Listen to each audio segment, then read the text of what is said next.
Chers amis, nous célébrons donc aujourd'hui la fête de la Sainte Trinité et peut-être que vous vous êtes étonnés cette semaine, lorsque vous avez lu les textes de la messe pour vous préparer à venir à cette messe, n'est-ce pas? Tout le monde l'a fait. Est-ce que Jean Gaspard a lu les textes? Oui, bien sûr, dit-il. Espérons que ce soit vrai. Bon, voilà, ça c'était un petit règlement de compte personnel. C'était ma manière de mettre en pratique la parole de la deuxième lecture. Exprimez votre amitié en échangeant le baiser de paix. Donc, si vous avez lu les textes de la messe pour vous préparer à cette fête de la Sainte Trinité, vous êtes peut-être étonné que les textes, justement, que nous venons d'entendre, parlent finalement assez peu de ce mystère de la Sainte Trinité, du Père, du Fils et du Saint-Esprit. À part la dernière phrase de la deuxième lecture, cette salutation qu'on reprend au début de la messe, que la grâce du Seigneur Jésus-Christ, l'amour de Dieu, sous-entendu le Père, et la communion de l'Esprit Saint soient avec vous tous. Mais sinon, tout le reste des lectures ne faisait pas tellement mention explicitement de la Sainte Trinité. En revanche, ces textes de la liturgie nous invitaient davantage à méditer sur le mystère de l'amour de Dieu pour nous. On a entendu cette belle affirmation que Dieu chuchote à l'oreille de Moïse sur le mont Sinaï, le Dieu tendre et miséricordieux, lent à la colère, plein d'amour et de fidélité, qui pardonne les fautes de son peuple. Et c'est ce même Dieu qui, l'Évangile nous le rappelait, qui a tant aimé le monde qu'il a donné son propre Fils, son Fils unique. Je voudrais d'ailleurs m'arrêter un instant sur ce verset, ce beau verset de l'Évangile. Dieu a tant aimé le monde qu'il a donné son Fils unique. Ainsi tout homme qui croit en lui ne périra pas, mais il obtiendra la vie éternelle. Alors ce verset, c'est le verset 16 du chapitre 3 de l'Évangile selon saint Jean. Donc Jean 3, 16. Voilà un petit slogan, une petite formule que vous pouvez apprendre parce qu'elle résume de manière excellente le contenu de l'Évangile, Jean 3, 16. Si bien que notamment beaucoup de protestants américains ont fait vraiment de Jean 3, 16 un slogan qu'ils vont essayer de publier partout. Vous pourrez aller voir, il y a même sur Wikipédia un article, John 3:16, qui répertorie les différentes manières dont ce verset est compris, commenté et puis surtout publié. Ainsi, donc, il y a des joueurs de football américains qui se font tatouer sur le visage John 3:16 pour que sur les grands écrans, eh bien, on puisse voir cela. Dans le stade, il y a des supporters qui déploient des immenses banderoles John 3:16. J'ai vu aussi qu'il y a des entreprises qui inscrivent en bas du gobelet en plastique pour boire le café John 3:16, des coiffeurs qui sur leur devanture de magasin écrivent John 3:16. Tout cela avec un grand espoir, c'est que de nombreuses personnes, voyant cela, aient l'idée d'aller ouvrir leur Bible. Bon, alors ça c'est le petit pari, c'est que quand les gens vont lire John 3:16, ils vont se dire « mais bien sûr, il faut que j'aille ouvrir ma Bible au chapitre 3, verset 16 de l'Évangile de Saint Jean ». Et puis, en ouvrant leur Bible, en lisant cela, en lisant que Dieu a tant aimé le monde qu'il a donné son Fils unique, eh bien, évidemment, ils vont être saisis par cette proclamation de l'amour de Dieu et ils vont se convertir. C'est aussi simple que cela. Alors, je souligne quand même que ce verset, Jean 3,16 de l'Évangile, est quand même, effectivement, il dit le cœur de notre foi chrétienne, mais il reste quand même assez paradoxal.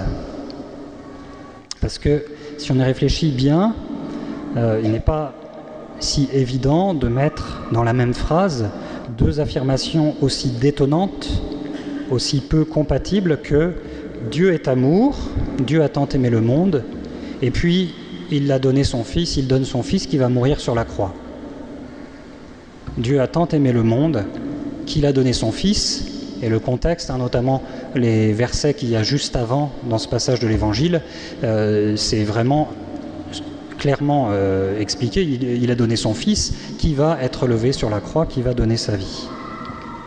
Alors on a quand même du mal, il faut reconnaître qu'on a du mal à voir le lien de cause à effet entre Dieu a tant aimé le monde et puis qu'il a donné son Fils. Je ne suis pas sûr d'avoir une réponse définitive à ce paradoxe déconcertant. Disons au moins ou simplement que Dieu a ainsi voulu montrer la démesure de son amour.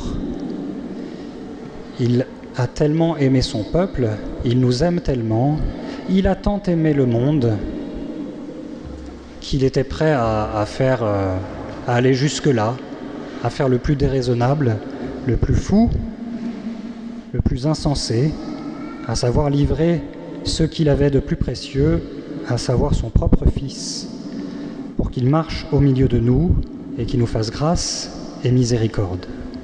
Dieu a tant aimé le monde qu'il a donné son Fils.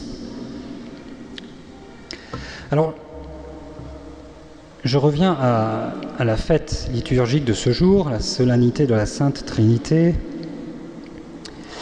Comment donc comprendre que, pour méditer ce mystère de la Trinité, l'Église aurait pu choisir tout un tas d'autres passages qui nous parleraient au moins de l'Esprit Saint, enfin voilà, qui auraient été plus explicites sur la foi trinitaire. C'est vrai les autres années, les années B et C de la liturgie, mais en tout cas, comment se fait-il que pour cette année, l'Église choisisse des textes qui ne nous parlent pas tellement de la Trinité Sainte, mais qui nous parlent de l'amour que Dieu a pour nous? En fait, c'est pour cette bonne raison, c'est parce que quand Dieu se révèle à nous, quand il nous manifeste sa tendresse, comme il l'a fait à Moïse sur le mont Sinaï, et puis après, à travers l'intervention de Moïse à tout son peuple, comme il l'a fait en donnant son Fils, ce que nous rapporte Saint Jean. Donc quand Dieu se révèle à nous, et quand il nous manifeste sa tendresse, en fait, il se révèle tel qu'il est lui-même, en personne. Ou pour le dire autrement, quand nous affirmons « Dieu est amour », ce n'est pas simplement pour nous dire qu'il agit avec amour vis-à-vis de nous, vis-à-vis du monde, vis-à-vis de son peuple, mais c'est pour dire qu'il est en lui-même, qu'il est en personne, si je puis dire, amour. Ce n'est pas quelque chose qui lui est extérieur, mais c'est le cœur de son identité. C'est sa définition, si on veut. C'est ce qu'il est lui-même, réellement, personnellement.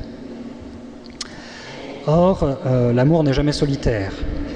Et puisque l'amour n'est jamais solitaire, si Dieu est amour, ça veut dire que Dieu n'est pas un vieux garçon aigri. L'amour n'est jamais anonyme. Et donc, si l'amour n'est jamais anonyme, et si Dieu est amour, Dieu, ce n'est pas une entité abstraite ou une source d'énergie. Parfois, on rencontre, quand on accueille les gens ici le 8 décembre, ou quand on a des occasions d'aller rencontrer les habitants du quartier là, dans les visites à domicile, ou d'autres manières, les gens qui disent « oui, moi je crois qu'en une source d'énergie ou une grande entité ». Pourquoi pas? Mais c'est pas ça la foi chrétienne. Le Dieu des chrétiens, c'est ni un vieux garçon aigri solitaire, mais c'est ni une source anonyme d'énergie, une entité abstraite. Dieu est amour, c'est possible parce que Dieu a un visage, ou même plutôt parce qu'il a trois visages, si je puis dire, trois personnes, qui sont le Père, le Fils, l'Esprit Saint, dans une relation d'amour, de communion d'amour. Donc il est en lui-même amour pour pouvoir l'être vis-à-vis du monde, vis-à-vis de nous. Et ainsi, il ne nous donne pas quelque chose qui est extérieur à lui-même, mais il nous donne ce dont il a fait lui-même l'expérience, si je puis dire. C'est parce qu'il a l'expérience de ce que c'est que d'aimer, que Dieu peut nous aimer. C'est déjà au niveau humain, paraît-il, nous disent les psychologues, c'est un constat qu'on ne peut aimer que si on a fait l'expérience soi-même de l'amour. D'une autre manière, c'est vrai pour Dieu aussi. C'est parce qu'il fait sans cesse l'expérience en lui-même de ce que c'est que l'amour, que Dieu peut nous aimer. Et cette révélation de la Trinité, c'est une bonne nouvelle pour nos vies. Le secret de la vie, ce qui donne du goût à notre existence, ce qui fait qu'une vie vaut d'être vécue, c'est d'aimer. À peu près tout le monde peut se mettre d'accord là-dessus. Mais tout le monde se mettra aussi d'accord sur le fait que aimer, c'est extrêmement difficile. Parfois, on n'aime pas assez ceux qui nous sont chers. Je me souviens, je pense que c'était au mois de janvier ou vers Noël, j'ai eu plusieurs fois dans des confessions, rassurez-vous, je tairai l'identité des pénitents, j'ai eu plusieurs fois dans des confessions ce bel aveu de personnes différentes qui disaient grosso modo, qui demandaient pardon au Seigneur pour ne pas exprimer assez d'amour à ceux qui leur sont chers. Et c'était très beau parce que on allait droit au cœur finalement de ce que c'est que le péché, ce dont Jésus vient nous sauver. C'est qu'on n'aime pas assez ceux qui nous sont chers. Et puis parfois, inversement, en quelque manière, on aime trop. Et on peut devenir envahissant, intrusif. C'est des choses qui peuvent arriver. Alors on fait ce constat que c'est extrêmement difficile d'aimer de manière juste, de manière fidèle, de manière persévérante. Et donc cette contemplation de la Trinité, de la fête de la Trinité en ce jour, c'est pas seulement une contemplation abstraite ou théorique, mais c'est une bonne nouvelle pour nos vies. Parce qu'en contemplant la Trinité, eh bien, on peut recevoir la grâce, être inspiré en tout cas, et puis recevoir la grâce d'aimer de manière ajustée. Parce que dans la Trinité sainte, entre le Père, le Fils et l'Esprit Saint, il y a à la fois une profonde unité, et c'est ce que nous cherchons quand nous voulons aimer nos proches, et en même temps, chacun trouve sa juste place dans la Trinité. Il n'y a pas de rivalité, il n'y a pas de jalousie, il n'y en a pas qui sont envahissants ou je ne sais pas quoi, il n'y en a pas qui sont aigris dans la Trinité, chacun trouve sa juste place. À la fois une profonde unité et chacun trouve sa juste place dans l'amour. C'est vrai dans la Trinité sainte, et alors c'est pour ça qu'on contemple Dieu qui est amour, qui est Trinité d'amour, en demandant la grâce que Dieu nous aide, nous aussi, à aimer. Et puis aussi que Dieu qui est miséricorde, comme nous le rappelait la première lecture, eh bien nous rachète de nos difficultés à aimer, nous sauve de tous nos manques d'amour. Et ainsi, l'amour humain devient le lieu de manifestation de l'amour de Dieu. Les chrétiens répètent sans cesse Jean 3,16, John 3,16, ou simplement ce passage de la première lettre de Saint Jean, Dieu est amour. Donc voilà ce que les chrétiens ont sans cesse à la bouche, mais on pourrait se dire, mais c'est bien beau, mais comment est-ce qu'on voit, et c'est une question que parfois nous posent nos contemporains, comment est-ce qu'on voit que Dieu est amour? Où est-ce que je vois que Dieu est amour? Où est-ce qu'il se rend visible, cet amour trinitaire? Alors j'ai déjà parlé un peu de ça il y a quelques semaines, je suis sûr que tout le monde s'en souvient très bien, parce que non seulement vous écoutez les homélies, mais même vous vous en souvenez. Le jour où on avait tous les fiancés qui étaient réunis pour leur journée, une des journées du cycle de préparation au mariage, j'avais indiqué que l'enseignement de l'Église, notamment du pape Jean-Paul II, avait beaucoup insisté sur le fait que dans l'amour conjugal, c'est un lieu de manifestation de l'amour de Dieu. C'est là qu'on peut voir, quand on voit un couple chrétien qui s'aime, une famille chrétienne qui s'aime, on peut se dire « Ah bah oui, c'est vrai que Dieu est amour ». Alors c'est vrai de l'amour conjugal, mais pas seulement. Et la deuxième lecture de Saint Paul aux Corinthiens nous donne une autre piste qui est complémentaire, c'est dans l'amitié fraternelle au sein de la communauté des chrétiens. Saint Paul écrit aux chrétiens de Corinthe, plusieurs fois d'ailleurs, au moins 2 lettres. En tout cas, on en a 2. Il se pourrait qu'il y en ait eu d'autres, mais on en a au moins 2. Et la communauté des chrétiens qui était à Corinthe, au début, ça ne se passait pas très bien. Quand on lit la première lettre de Saint Paul aux Corinthiens, on voit qu'il y a beaucoup de rivalité. Quand ils partagent le repas du Seigneur, ils en viennent à se disputer pour savoir s'il n'y en aurait pas, qu'il y en aurait plus que d'autres. Il y a tout un tas d'affaires de mœurs pas très nettes. Il y a des jalousies entre celui qui a telle fonction, telle responsabilité dans la communauté. Voilà. C'est pas une très belle réussite au départ d'une manifestation de l'amour de Dieu. Alors c'est pour ça que Saint Paul leur écrit de façon assez véhémente. Quand il leur écrit la deuxième lettre, tout n'est pas encore parfaitement en ordre, mais ça a l'air déjà de mieux aller. On se réjouit. Et manifestement, un certain nombre de points assez graves ont été un peu rectifiés. Et donc il les encourage à faire de nouveaux progrès, et il termine sa lettre par ces phrases que nous avons entendues. Encouragez-vous, soyez d'accord entre vous, vivez en paix, et le Dieu d'amour et de paix sera avec vous. Exprimez votre amitié en échangeant le baiser de paix. Tous les fidèles vous disent leur amitié.